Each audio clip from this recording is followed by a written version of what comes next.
Hello, চলে এসেছি একটা নতুন ভিডিও নিয়ে। তা এই দিনটা ছিল আমার অ্যানিভার্সারিতে, এটা 2024 ডিসেম্বর মাসে। হ্যাঁ, তো তখন ছাড়া হয়নি, ভেবেছিলাম ছাড়বো, কারণ কি দিনটা খুবই স্পেশাল ছিল। দেখে নাও, ছোট্ট দুটো পুতুল, আমার খুব ফেভারিট। এইটা কেকটা ছিল অর্ডারের কেক, মানে আমি যে দিদিটার থেকে অর্ডার নিই সেই দিদিটার থেকেই অর্ডার নিয়েছিলাম। বাট কেকটা দিদিটা বলেছিল তুমি বাড়িতে নিয়ে গিয়ে সাজিয়ে নিও, কারণ সাজিয়ে যদিও আমাকে দিত তাহলে হয়তো বাড়ি আনতে আনতেই পুরো ডেকোরেটটা নষ্ট হয়ে যেত। তো এই কাজটা করতে আমার ভীষণ ভালো লেগেছে, আর এই কাজটা করার আমি একটা সুযোগ পেয়েছি, তো হাতছাড়া তো আর করা যায় না।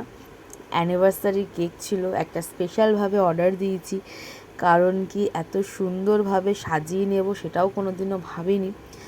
পুরো ডিজাইনটাই পুরো নিজের মাথা থেকে ভেবে অনেক চিন্তা ভাবনা করে একটা ওয়েডিংয়ে ডেকোরেট দেবো বলে ভেবেছিলাম, আর সেটা কিছুটা পেরেছি।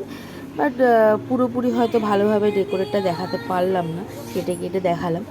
কেকটা কেমন লেগেছে অতি অবশ্যই তোমরা বলো, ভালো লাগলে অতি অবশ্যই জানিও। তো দেখা হবে আবার একটা অন্য ভিডিওতে অন্য কোনো দিন। টাটা, ভালো থেকো।